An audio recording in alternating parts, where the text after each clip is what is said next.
आप अपने सारे शंकराचार्यों को इकट्ठे कर लो, आप अपने सारे मंडलेश्वरों को इकट्ठा कर लो और ये कहते हैं संविधान की समीक्षा होनी चाहिए।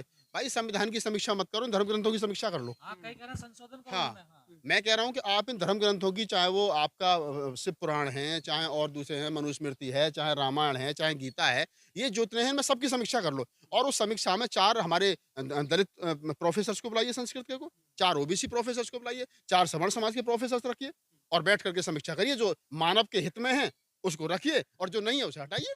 क्या दिक्कत है? करो समीक्षा तुम राहुल सर, प्रोफेसर चंद्रशेखर जी का बयान जिस तरह से वायरल हो रहा है और मीडिया में जिस तरह से उनका खंडन किया जा रहा है कि उन्होंने झूठ बोला है, उन्होंने हिंदू धर्म के धर्म ग्रंथों का अपमान किया है, जिस तरह से वो कोट करते हैं, तो सर आप किस तरह से देखते हैं इस पूरे घटनाक्रम को? देखिए 2 चीज़ बड़ी महत्वपूर्ण है इस पूरे संदर्भ में। जो चंद्रशेखर जो शिक्षा मंत्री हैं बिहार के, जिन्होंने स्टेटमेंट दी है, पहली बात तो ये है कि मैं उसका पूरी तरीके से समर्थन करता हूँ। मेरा मत ये है कि जो उन्होंने कहा है, हुँ, जितनी मुझे जानकारी है कि वो ओबीसी समाज से आते हैं, हुँ, यादव कम्युनिटी से यादव। आते हैं। तो ओबीसी समाज जो है वो धीरे-धीरे जाग रहा है, जो गहरी नींद में सोया हुआ था। तो पहली बात तो ये है कि मैं उनके इसका बयान का पूर्णतः समर्थन करता हूँ और मैं उनके लिए साधुवाद देता हूँ, उनके लिए धन्यवाद देता हूँ कि वो अपने बयान पर अडिग हैं। अभी तक उन्होंने ना तो माफ़ी माँगी और ना वो विचलित हुए हैं और ना वो पीछे उन्होंने कदम हटाया। और सबसे बड़ी बात है कि अभी तक उनकी जो पार्टी है, जिस पार्टी के वो विधायक हैं और जिस सरकार में वो मिनिस्टर हैं, उनकी जो पार्टी है वो उनके साथ खड़ी है। तो ये हमको समझना चाहिए कि मैं जो पूर्णतः उनका समर्थन करता हूँ और उनकी पार्टी का भी धन्यवाद करता हूँ कि उन्होंने अभी तक इस्तीफ़ा नहीं माँगा। कल क्या होगा ये कल भविष्य के घर में बहुत सारी चीज़ें हैं। अब सवाल आता है मीडिया के चल-चरित्र का। तो मेन स्ट्रीम मीडिया जो है या फिर और भी जो बहुत सारे पत्रकार हैं, मैंने हुँ, देख रहा हूँ 2-3 दिन से चैनलों पर, हुँ, कि जिस प्रकार से तिलमिलाहट है, जिस हुँ, प्रकार से बौखलाहट है और जिस हुँ, प्रकार से उनको लग रहा है कि पता नहीं कौन-सा बम फूट गया है और कि हुँ, साहब ये तो गलत है और ये तो ऐसा, ये तो हुँ, वैसा हो गया, पता हुँ, नहीं क्या हो गया। हुँ, आप ही के धर्म ग्रंथ, आप ही के महापुरुषों ने लिखे और आप ही आपके लिए आपको मान-सम्मान देने के लिए लिखे गए। हुँ, आज अगर उनको कोई शूद्र, कोई एससी, एसटी उनको पढ़ करके ये कह रहा है कि इसमें ये गलत है, हुँ, तो भी आपको बेचैनी क्यों हो रही है? हुँ, और जो लोग ये कह रहे हैं कि ढोल गवार शूद्र पशु नारी सकल ताड़ना के अधिकारी, ताड़ने का मतलब देखना है, हुँ, तो ये ढोल गवार शूद्र और पशु और नारी है ना, इनकी जगह ब्राह्मण, क्षत्रिय और द्विवेदी, त्रिवेदी, चतुर्वेदी लगा कर इसको कंप्लीट कर लो, मान-सम्मान तुम लो ना, तुम्हें हम देखेंगे। इस देश के 90% आबादी जो है, वो देखेगी तुमको। तो ये बेवकूफ़ बनाने की बात कर रहे हैं। पहले इसको कहते हैं चोरी और सीना-चोरी। हुँ, आप एक तो गलत कर रहे हो और हुँ, ऊपर से फिर बदतमीज़ी भी कर रहे हो। हुँ, आप हुँ, पत्रकार नहीं है, ये दलाल हैं हुँ, दरअसल। ये एक एक एक समुदाय विशेष की बात को आगे बढ़ाने का काम कर रहे हैं। तो ये जो भी लोग बैठे हैं, इनको ये मालूम नहीं है कि तुमसे ज़्यादा पढ़े-लिखे आज की तारीख में इस देश के अंदर एससी, एसटी, ओबीसी के लोग घूम रहे हैं। हुँ, तुमने संस्कृत उतनी अच्छी नहीं पढ़ी होगी जितनी जितनी आजकल का दलित जो संस्कृत पढ़ा रहा है। हम दिल्ली विश्वविद्यालय में खड़े होकर के बात कर रहे हैं। इसी दिल्ली विश्वविद्यालय में वाल्मीकि समाज से आती हैं कौशल पवार, हुँ, संस्कृत की प्रोफ़ेसर हैं। आप उनसे पूछिए संस्कृत का क्या है? और वो बताएँगी आपको। तो ये जो उन्होंने कॉपीराइट कर रखा है कि नहीं साहब हम ही पढ़ेंगे धर्म के, दरअसल बात क्या है, एक समय ऐसा था 200-300 साल पहले, 150 साल पहले, फूले के आंदोलन से पहले, बाबा साहब डॉक्टर अम्बेडकर से पहले, इनको ये मालूम था कि ये जो धर्म ग्रंथ हैं ना हम ही पढ़ेंगे हुँ, और हम ही ना लिखे हैं। हुँ, ये हमारा कानून है, हमको इसको पूरे भारत को कैसे चलाना है। हुँ, तो वो इनको ये मालूम नहीं था कि कल को तुम्हारे चाचा जी, तुम्हारे अब्बा जी पैदा हो जाएँगे, बाबा साहब डॉक्टर अम्बेडकर और फूले और कबीर और नानक और रैदास। ये फिर शिक्षा की चिंगारी जलाएँगे। बाबा साहब डॉक्टर अम्बेडकर सबको जो है वो बराबर शिक्षा का अधिकार दे देंगे और जब वो धर्म ग्रंथों को पढ़ेंगे, तो वो हँसेंगे। वो कहेंगे इसमें क्या लिखा है? इन्होंने बिना सोचे समझे ऐसी-ऐसी बातें लिख दी, ऐसी-ऐसी मनगढ़ंत कहानी लिख दी और उनको सच मान रहे हैं। इतना बड़ा सूरज इन्होंने हनुमान के मुँह में दे दिया। अब कोई लॉजिक है इसका? नहीं ना। लेकिन अब क्या है कि इनसे कोई उस समय तर्क करने वाला तो था नहीं। हुँ, अब आज की तारीख में इनसे तर्क करो, तो ये कहते हैं, "अरे साहब ब्राह्मण से मुला जबान लड़ाते हो?" हुँ, अरे भई ब्राह्मण तू भी तो आदमी है, कथा थोड़ी हो रही है जो तू ही तो बोलेगा, हम भी तो बोलेंगे। हुँ, तो ये क्या है कि ये उस चीज़ को एक तो चोरी और ऊपर से सीना चोरी। चंद्रशेखर जी ने जो बात कही है उसका पूर्णतः समर्थन होना चाहिए और देश में उनको समर्थन मिल रहा है। तो इसलिए मैं यही कहूँगा इस बयान पर कि जो भी है वो सही है और हमारे लोगों को बोलना पड़ेगा। राजेंद्र पाल गौतम ने 22 प्रतिज्ञा दोहराई म तो जो हमारे नकली अम्बेडकरवादी मुख्यमंत्री हैं केजरीवाल साहब, उन्होंने इस्तीफ़ा ले लिया। हुँ, राजेंद्र पाल गौतम की अब तो मुझे लग रहा है विधायकी भी खतरे में उसकी बेचारे की। तो ये जो लोग घूम रहे हैं तो इनको समझना चाहिए, सोचना चाहिए, फिर आगे बोलना चाहिए। मुझे तो नहीं लगता अगर इस्तीफ़ा होता तो अब तक हो जाना चाहिए था। हुँ, तो 4-5 दिन 6 दिन का मामला हो गया ये, तो इस्तीफ़ा अगर होता तो हो जाना चाहिए था अब तक। लेकिन मैं तो अभी भी कह रहा हूँ कि पार्टी को इस्तीफ़ा नहीं देना चाहिए। पार्टियों को समझ लेना चाहिए। हुँ, इस देश के अंदर चाहे जेडीयू है, चाहे आरजेडी है, चाहे सपा है, चाहे बसपा है, चाहे और तमाम जो एससी, एसटी, ओबीसी माइनॉरिटी की पार्टियाँ हैं, ये पार्टी के मुखिया या पार्टी के अध्यक्ष इस बात को समझ लें कि इनको कोई सवर्ण समाज का आदमी वोट देगा नहीं। जब सवर्ण समाज का आदमी आपको वोट देगा नहीं तो फिर सवर्ण समाज की लड़ाई क्यों लड़ रहे हो भैया आप? आपका फोकस इस देश के 85% 90% जो SC ST OBC माइनॉरिटी की आबादी उस पर होना चाहिए।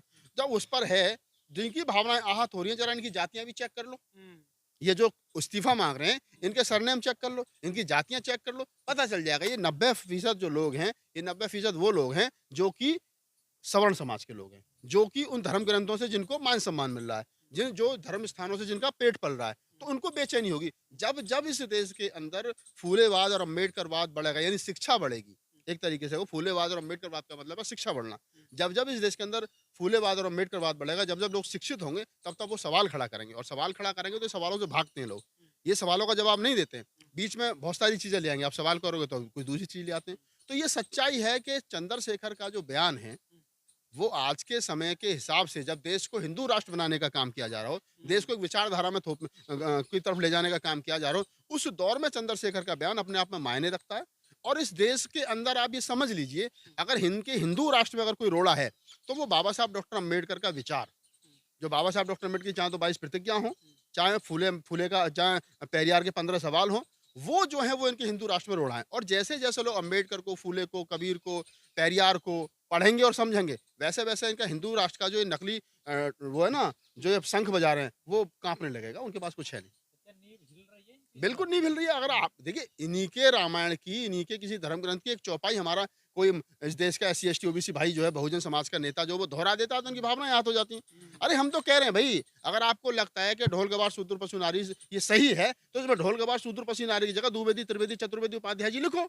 सम्मान लो ना, खूब सम्मान लो यार, और तुम्हारे सम्मान में भी कमी रही है, और भर भर का सम्मान लो। इस चौपाई में भी तुम मिलो सम्मान, हमें नहीं चाहिए तुम्हारे तुमसे सम्मान। लेकिन सर जिस तरह से टेलीविज़न में दिखाया जा रहा है, आपको देखकर कैसा लगता है कि मतलब बड़ी फूहड़ता की बहस कि मतलब देखिए, कह रहे हैं कि झूठ बोल रहे हैं, नहीं गलत नहीं, अर्थ निकाला हम जा ये रहा कह है? रहे हैं कि गलत अर्थ निकाल ले तो सही तुम बता दो क्या है? हाँ, अगर ये गलत है तो सही क्या है? हुँ, सही बताओ ना। उनको भी पता है सही कुछ है नहीं, वो गलत को सही करने में लगे हुए हैं।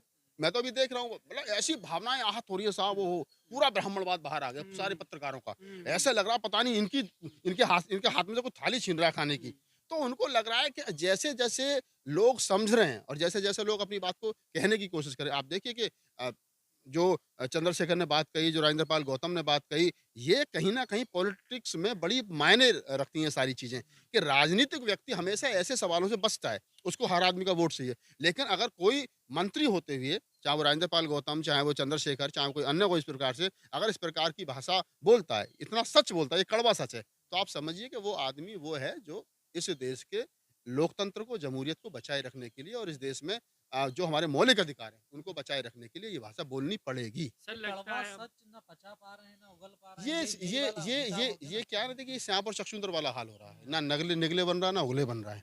ये इनके गले की फाँस बन गए, और मैं कह रहा हूँ कि जब तक इस देश के अंदर ये धर्म ग्रंथ रहेंगे, मैं तो अभी भी कह रहा हूँ पर भैया, ये सर हर रामायण महीने की अरे ऐसी घटना हाँ, होने लगी ना, अब मैं देखिए। मैं बता रहा हूँ आपको गजेंद्र जी, मैं तो कह हर रहा हूँ महीने कि कोई ना कोई लेकर खड़ा हो जा, हाँ, पुराणों को, ग्रंथों को मैं वही कह रहा हूँ कि आप अपने सारे शंकराचार्यों को इकट्ठे कर लो। हुँ, आप अपने सारे मंडलेश्वरों को इकट्ठा कर लो, और ये कहते हैं संविधान की समीक्षा होनी चाहिए।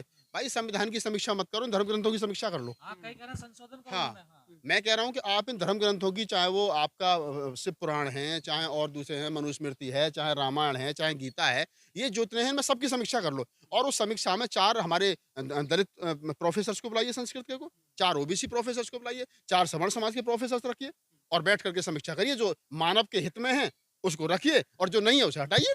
क्या दिक्कत है? करो समीक्षा, तुम में दम ये है तो। प्रस्ताव पास कर रहे हैं आप, इसका हाँ, मतलब। बिल्कुल मैं प्रस्ताव पास कर रहा हूँ। मैं कह रहा हूँ ये कि आप संशोधन होना चाहिए। संशोधन होना चाहिए धर्म ग्रंथों में। मैं तो मानता ही नहीं, मेरे लिए तो वो उनमें संशोधन भी कर लोगे तब भी किसी काम का नहीं है। लेकिन मैं ये कह रहा हूँ कि अगर आपको ये लगता है कि नहीं ये सही है, तो तुम्हारे हिसाब से सही है, और चंद्रशेखर के हिसाब से सही नहीं है, तो मैं कह रहा हूँ कि बैठा लो, बैठ के बातचीत कर लो। लोकतंत्र में जो बातचीत एक माध्यम है ना, आप करिए भाई, एक डायलॉग प्लेटफॉर्म पर डिस्कशन आइए, होना चाहिए। डिस्कस होना चाहिए। आप एक प्लेटफॉर्म पर हमारी बैठिए। मीडिया तो आपको समझा रही कि आप गलत अर्थ निकाल रहे हैं, आप फिर भी नहीं समझ पा रहे, आप ओहो, कह हम रहे कह हैं रहे हैं हमें मीडिया से बात ही नहीं करनी। भाई हम मीडिया से बात क्यों करें? हम ये कह रहे हैं कि आप इस देश के तमाम शंकराचार्यों को, तमाम जो इनके मठाधीश हैं, जो धर्म के ठेकेदार हैं हिंदू धर्म के, उनको बिठा लीजिए, और हमारे SC ST OBC के 20-25 संस्कृत के विद्वानों को बिठाइए। और विद्वान वो मैं नहीं कह रहा कि अपने घर में, जिनको सरकार ने ऑथराइज किया हो, जो उनके पास PhD की डिग्री हो संस्कृत में, उनको बिठा लीजिए, और एक एक श्लोक को पढ़िए, और जो लगता हो आपको कि ये मानव के हित में है, उसको रखिए, और जो नहीं है उसको निकाल कर हटाइए। कर लीजिए, क्या दिक्कत है उसमें? अगर आप इस बात पर सहमत हैं, तो मुझे लगता है कि ये लोकतंत्र में अच्छा रास्ता है।